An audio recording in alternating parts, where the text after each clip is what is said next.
Hi there, my name is Dan, and welcome back to All One, the United Anatomy of Being. This is episode 18 called Why This All Exists. And in this episode, we're really going to start to assemble some of the puzzle pieces that were revealed, explored, and explained in the previous episodes, at least as it relates to the body, the soul, and the whole. So let's once again reiterate the primary characteristics of the non-physical, because the repetition is so helpful and important. The non-physical is non-physical or completely intangible. It is unchanging or permanent. It is one fully united thing. And when and where there is only one thing, then there is only one thing. No differentiation is possible. There can be no comparison to anything else. There is nothing else. There is only being and the consciousness of it, meaning all that can be considered of it or considered about it is that it is. Now, this can admittedly be a little difficult to fully comprehend because of its singularity and the dualistic nature of the mind. And many spiritual teachings don't necessarily help clarify the confusion by stating that the soul or the non-physical level is simply pure consciousness, which again is not such an easy concept to understand. So let's explain. Before there was anything physical in existence, before there was separating energy, before there was uniting energy, there was only being, or pure being. Nothing existed but being. But being is quite useless without awareness of it. Without awareness of being, nothing more can happen from it except continued being. So what the soul really is, even more than being, is awareness of being, consciousness of being, or said a little differently, awareness of its own being. This original consciousness of being is the pure consciousness often referred to in spiritual teachings. And absolutely no one knows how or why being, at least this state of pure being, how it exists or why it exists. It is the absolute pinnacle of all that is. But then somehow, consciousness or awareness of that state of pure being was formed, which is the original or pure consciousness just mentioned. And nor does any human know how this occurred or how this is even possible. But it undeniably is, because there is obviously quite a lot in existence that is or has being. And our own awareness and consciousness demonstrates an ability to be aware of it. Again, the awareness or consciousness of pure being, before there was anything else but being, is the pure consciousness of the soul or non-physical level. It is the ultimate beginning. And again, most simply put, pure consciousness of being is pure being's consciousness of itself. This pure consciousness of being is the non-physical level, or the soul, or what is often, or at least traditionally referred to as God. As the non-physical soul is only one thing with nothing else in existence to compare it with, it once again cannot be described in any other way than it is, or it has being.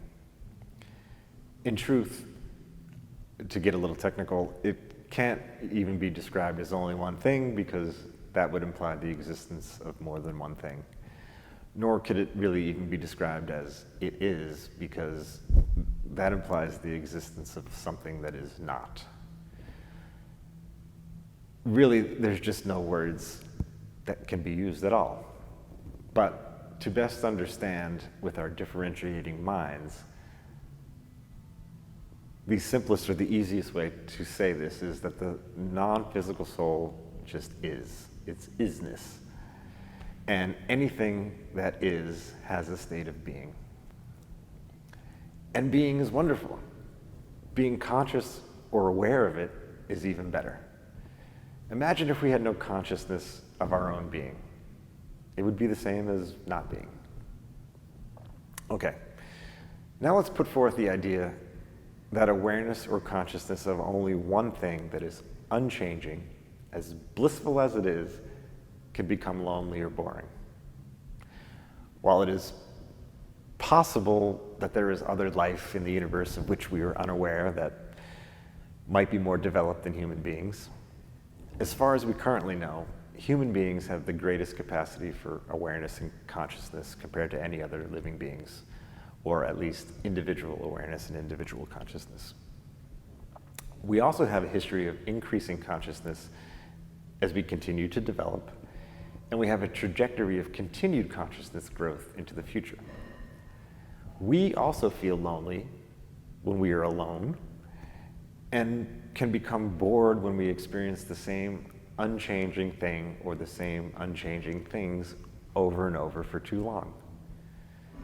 So without anything else to experience except the consciousness or awareness of just being, might it be possible that pure consciousness became lonely or bored? But loneliness and boredom are not states of being. Loneliness and boredom are feelings. They are feelings of discontent and ultimately unhappiness. So if a feeling was possible and arose from complete awareness of being, then feelings must have been created from pure consciousness. For there to be a feeling of loneliness, boredom, or unhappiness, there had to be awareness of more than simply being, but an eventual awareness of being only one united, unchanging thing. The first feeling that arose from pure consciousness was very likely bliss or happiness, to be aware that you are. But a next eventual feeling must have been from the awareness that it was only one thing without the ability to experience anything other than its own being. Only then could the feelings of loneliness, boredom, or unhappiness arise. And if there was any possibility of changing the loneliness or boredom of being only one thing in existence without the ability to experience anything else, awareness of separation as the only potential solution for something more must have developed. Don't worry, we're getting here. We're getting there. We're getting to a clear picture. But ultimately first, I'm just going to reiterate. Ultimately first, there was simply and only being. Then there was awareness of that being. While awareness of being likely created an original feeling of bliss or happiness, what came next was an awareness of being one thing with the inability to experience anything else. Then came the next feeling of unhappiness from that realization. Then came awareness of the potential for separation as the solution to experience more. There is a hierarchy here, and with each addition of awareness or consciousness, the previous levels of awareness do not cease to be. Consciousness of being one does not negate the consciousness of being or the actual being. Consciousness of the potential for separation does not negate the consciousness of being or the consciousness of being one, or the state of being or the united state of being. If consciousness of the potential for separation was possible, then consciousness of being united had to already exist. Each of these levels of consciousness was created from the level before it. And the potential for all of this created the uniting and separating energies that have made all this physical existence possible.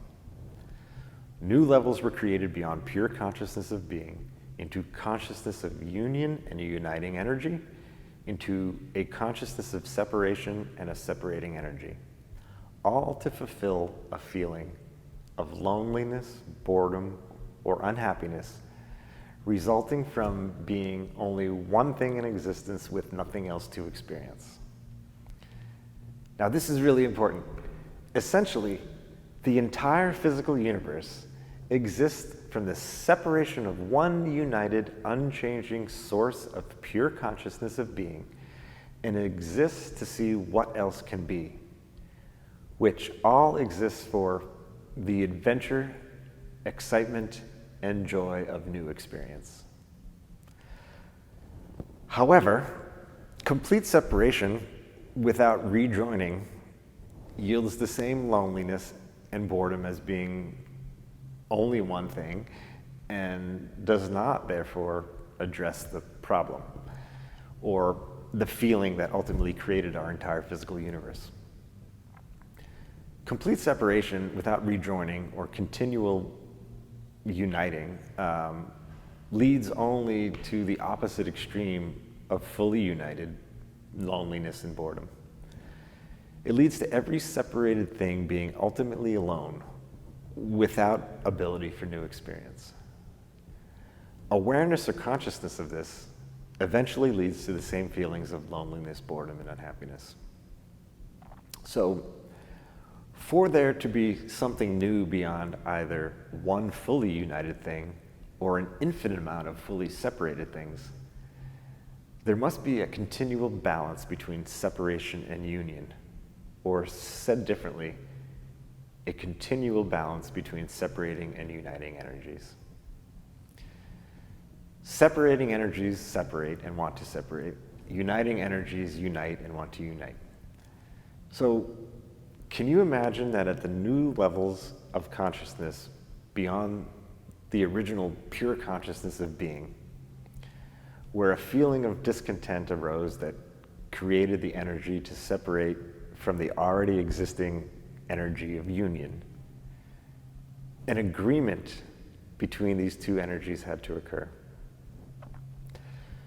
To fully separate into another new level, to experience something new, in this case, a new physical level existence, there also had to be, or has to be, an eventual reunion or a journey back to full union.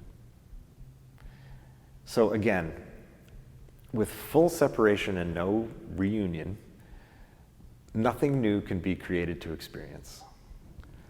Once there is a full separation into a physical universe or a physical manifestation, the entire canvas of the physical universe, as well as anything and everything in it, had to be built by slowly reuniting all that was separated into new creations to experience.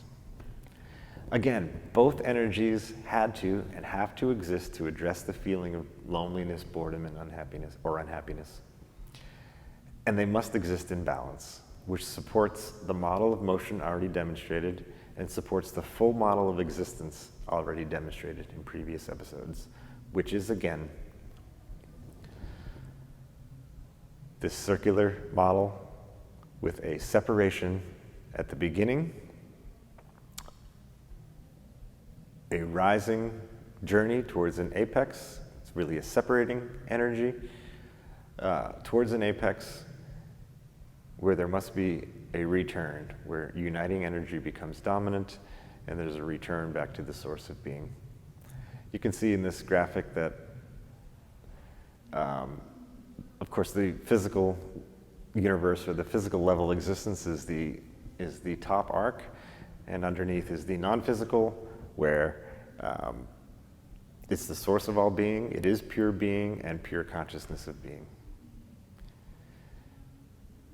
This also supports the scientific theory of a zero-energy universe described previously, where the aggregate of separating and uniting energies in the universe for this physical universe to exist are equal.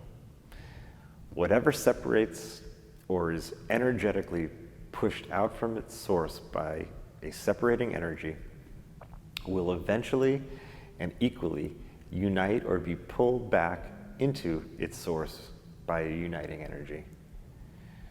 So we can refer back to any of the examples I already referenced, like our breath, or the journey of a plant throughout the seasons, or the seasons themselves, or our perception of the sun with light and darkness here on Earth, or if you can imagine it, the journey of the entire physical universe. It all operates like this. It all operates like this. And it all operates like this. Everything operates in this manner, from one system to the next, from one level to the next, and for the whole of the entire universe on all levels, continuously, for the simplest reason of joy, to obtain new experience and be happy. And ultimately, all that is seemingly separate and fully differentiated, but actually is just one all-encompassing, fully united thing like this.